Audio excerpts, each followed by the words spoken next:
Patti Paoletti, and I've been here at St. Margaret Mary for 13 years.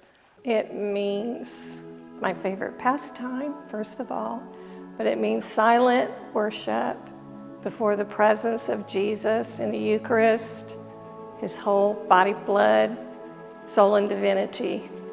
And it's a precious time to spend with him in quiet, away from the world. And I was discerning to go to a class called Spiritual Growth. It was St. Ignatius' program for spiritual growth. It's a 2-year program, so it was quite a commitment. So I was discerning whether with me and God, whether I should do it or not. And I was at home, and he said to me in my heart, go to adoration right now, 9 o'clock, go to adoration. So I went over there, and I was sitting in adoration, and there was another woman in there at the same time as me. And he put it on my heart to pray for her and to join my prayers with her prayers. Not to speak to her, but just to join my prayers with her prayers, whatever they were. So, a long story short, I did discern to go through the program, and on the very first night that I started the program, that particular lady was my facilitator for the 2-year program.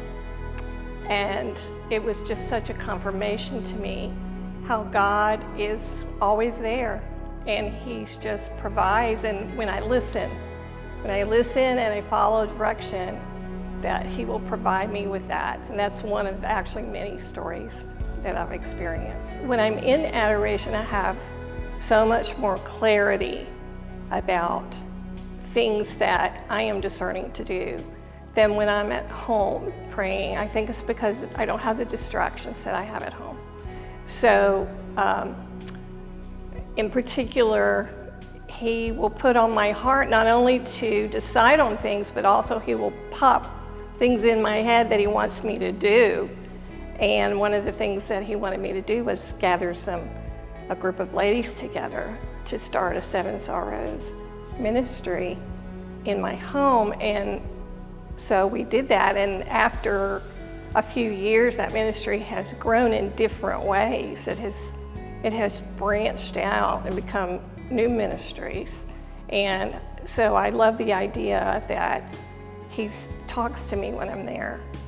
And there's a beautiful thing in our particular adoration chapel. When you look up, it says, "This is my beloved son, listen to him."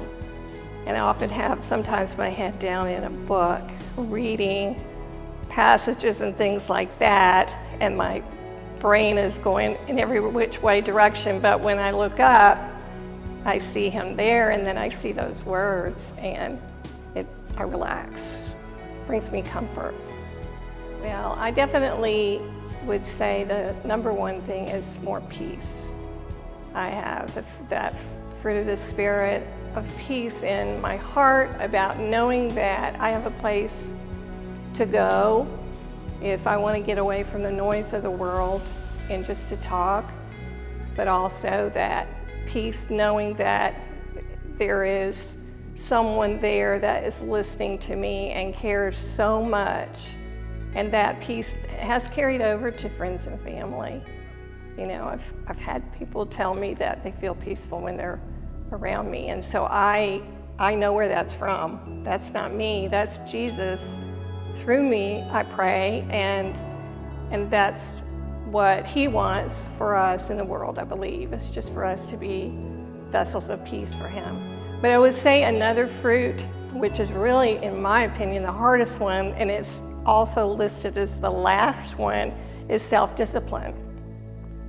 And I think that the self-discipline, first of all, when I first started doing the Perpetual Adoration, when I signed up for a specific time, because I used to just pop in there whenever. But now I have a specific time that I go every week. And for a while, it took me, I had to remember that I had that commitment. I'd put it on my calendar, and I had to make sure that I was there for him at that time, because that's what the Perpetual Adoration is to have someone every hour covered, so somebody is in there with Jesus. And I certainly didn't want him to be alone and make sure I got there. So that self-discipline I had to, practice to get there and make sure I was there. And remember not to plan other things. That was a priority. Make that my first priority in my life. So that has helped some, but also just staying and sitting and being still and listening. I'm a little bit of an ADD personality, to be honest. And it took me a while to do, to sit there and listen and not fidget. First time I went, I took tons of books and pens and just all kinds of things to do to fill the hour. And now I can just walk in there and sit, and it goes by so fast that you really want to stay more than an hour, just stay and stay and stay. Almost don't want to leave. I would absolutely tell anyone and everyone to get yourself over here to adoration. Do what you can, do it when you can, but we schedule so many things in our lives. We schedule our hair appointments, we schedule our nail appointments, and schedule games for the kids, etc. But schedule Jesus. Make time for Him and make it a priority, and you will get so much from it. It will be such a blessing in your life. It's actually life-changing, and I do believe that. My family can see a difference. I think I'm a better listener because I've learned to listen better in adoration. I think I'm a better listener to my husband, and I hear things with new ears and try to be a good steward, a better steward of my time, practicing that. So I would say do it, make it a priority in your life.